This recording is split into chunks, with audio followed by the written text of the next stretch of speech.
ಸ್ವಾಮೀಜಿಯವರ ಆರೋಗ್ಯದಲ್ಲಿ ಒಂದು ಸ್ವಲ್ಪ ಮಟ್ಟಿನ ಚೇತರಿಕೆ ಕಾಣಿಸ್ತಾ ಇದೆ. ಬೆಳಗ್ಗೆಗಿಂತಲೂ ನಾನು ಆಗ್ಲೇ ಹೇಳಿದ್ನಲ್ಲ, ಅದಕ್ಕಿಂತಲೂ ಸ್ವಲ್ಪ ಚೇತರಿಕೆ ಕಾಣಿಸ್ತಾ ಇದೆ.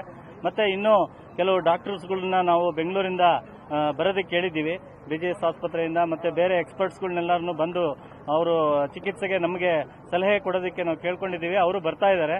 ಆದರೆ ಇನ್ನೂ ಸಮಯ ಬೇಕು. ಇನ್ನು ಅವರು ಬಂದು ಅವರು ನಮಗೆಲ್ಲ ಸಲಹೆಗಳು ಕೊಟ್ಟು ನಾವು ಅದಕ್ಕೆ ಏನೇನು ಟ್ರೀಟ್ಮೆಂಟ್ಗಳನ್ನ ಅಡಿಷನ್ ಮಾಡೋ ಪ್ರಯತ್ನಗಳನ್ನೆಲ್ಲಾನು ಮಾಡ್ತಾ ಇದ್ದೀವಿ. ಕ್ರಿಟಿಕಲ್ ಇದ್ರೂ ಎಲ್ಲಾ ಪ್ರಯತ್ನಗಳನ್ನು ಮಾಡ್ತಾ ಇದ್ದೀವಿ. ಆದರೆ ಸದ್ಯಕ್ಕೆ ಭಕ್ತರು ಆತಂಕ ಪಡೋ ಅವಶ್ಯಕತೆ ಇಲ್ಲ. ಆ ತರದ್ದು ಏನಾದರೂ ತೊಂದರೆ ಆದರೆ, ಏನಾದರೂ ಟ್ರೀಟ್ಮೆಂಟ್ನಲ್ಲಿ ಸರಿ ಆಗಲಿಲ್ಲ, ಮತ್ತೆ ಏನಾದರೂ ಸಮಸ್ಯೆಗಳಾದ್ರೆ ನಾವು ಮತ್ತೆ ಮಾಧ್ಯಮದ ಮೂಲಕ ಎಲ್ಲರಿಗೂ ತಿಳಿಸ್ತೀವಿ. ಭಕ್ತರಲ್ಲಿ ಒಂದು ಮನವಿ ಏನಂತಂದ್ರೆ, ಸ್ವಾಮೀಜಿಯವರ ಆರೋಗ್ಯ ಸ್ಥಿತಿ ಸರಿ ಇಲ್ಲ ಅಂತ ಒಂದು ಮಾಧ್ಯಮದ ಮೂಲಕ ತಿಳ್ಕೊಂಡು ಎಲ್ಲರೂ ಬಂದು ಮಠದಲ್ಲಿ ಇಲ್ಲಿ ಇದ್ಕೊಂಡು ಅನನುಕೂಲ ಮಾಡ್ಕೋಬಾರ್ದು. ಮತ್ತೆ ಮಠದ ಒಂದು ವ್ಯವಸ್ಥೆಗೂ ಅನನುಕೂಲತೆ ಆಗುತ್ತೆ. ದಯವಿಟ್ಟು ಎಲ್ಲ ರಾಜ್ಯದ ನಾಡಿನ ಎಲ್ಲ ಭಕ್ತರಲ್ಲಿ, ಶ್ರೀಗಳ ಎಲ್ಲ ಭಕ್ತ ವೃಂದದಲ್ಲಿ ನಾನು ಮನವಿ ಮಾಡ್ಕೊತಾ ಇದ್ದೀನಿ. ದಯವಿಟ್ಟು ಯಾರನ್ನು ಮಠಕ್ಕೆ ಬಂದು ಅವ್ರ ದರ್ಶನಕ್ಕೋಸ್ಕರ ಈಗ ದಯಮಾಡಿ ಯಾರು ಬರಬಾರ್ದು. ಆ ತರದ್ದು ಏನಾದರೂ ತೊಂದರೆಗಳಿದ್ದಾಗ ನಾವು ಮಾಧ್ಯಮದ ಮೂಲಕ ಮಾಹಿತಿ ಕೊಡ್ತೀವಿ, ಅವಾಗ ಅಷ್ಟೇನೆ ಬರಬೇಕು ಅಂತ ಮತ್ತೊಮ್ಮೆ ಮನವಿ ಮಾಡ್ಕೊತಾ ಇದ್ದೀನಿ.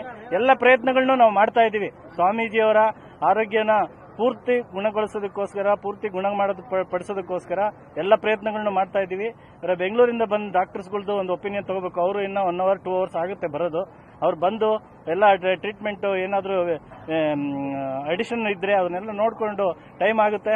ಇದಕ್ಕೆ ಬಹಳ ಟೈಮ್ ಆಗುತ್ತೆ. ಆದರೆ ಒಂದು ವದಂತಿ ಏನಂದ್ರೆ, ಸ್ವಾಮೀಜಿಯವ್ರಿಗೆ ಬಹಳ ಆರೋಗ್ಯ ಸ್ಥಿತಿ ಇಲ್ಲ, ತೊಂದರೆ ಆಗ್ಬಿಟ್ಟಿದೆ ಅಂತ ಅನ್ನೋದೊಂದು ವದಂತಿ ಭಕ್ತರಲ್ಲಿ ಮೂಡಿದೆ.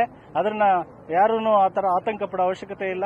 ಆ ತರದ್ದು ಇದ್ದಾಗ ನಾವು ಮಾಧ್ಯಮದ ಮೂಲಕ ನಮ್ಮ ಶ್ರೀಗಳೇನೆ ಬಂದು, ಹಿರಿಯ ಶ್ರೀಗಳೇನೆ ಮಾಧ್ಯಮದ ಮೂಲಕ ಎಲ್ಲರಿಗೂ ದೃಢಪಡಿಸ್ತಾರೆ, ತಿಳಿಸ್ತಾರೆ. ಅಲ್ಲಿವರೆಗೂ ಎಲ್ಲ ಭಕ್ತರು ಅವ್ರು ಇರೋ ಕಡೆಯಿಂದಲೇ ಪ್ರಾರ್ಥನೆ ಮಾಡಿ ಸ್ವಾಮೀಜಿಯವರ ಆರೋಗ್ಯ ಗುಣವಾಗ್ಲಿ, ಚೆನ್ನಾಗಾಗ್ಲಿ ಅಂತ ಅನ್ನೋದನ್ನ ಆಗ್ಲಿ ಅಂತ ಕೇಳ್ಕೊಳ್ಳಿ ಅಂತ ಹೇಳಿ ಮತ್ತೊಮ್ಮೆ ಮನವಿ ಮಾಡ್ಕೊಂತ ಇದ್ದೀನಿ. I told you, this actually it was critical since yesterday there was a low BP and there was a renal output, very less renal output and all. Now morning, since yesterday night, midnight we started the treatment. Now morning also we had some critical issues. So that all we solved now. Now we are expecting some experts from Bangalore. If once they comes and they will give some advice. So we are waiting for that. It takes another course of time. So no need to worry about Swamiji's health. If it is any that situation comes, definitely we will come to media and we will inform you the people. Thank you.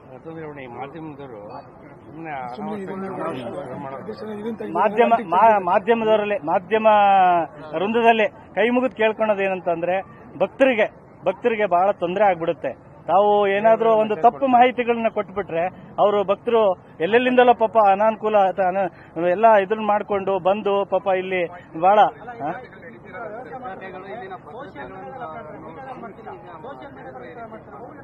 ಅಲ್ಲ ಎಲ್ಲ social ಮೀಡಿಯಾದ ಹತ್ರ ಒಬ್ಬೊಬ್ರ ಹತ್ರನೇ ನಾವು ಮಾತಾಡಕ್ ಆಗೋದಿಲ್ಲ. ಆದ್ರೂ social media ಒಬ್ಬೊಬ್ರ ಹತ್ರನೇ ಮಾತಾಡಕ್ ಆಗೋದಿಲ್ಲ.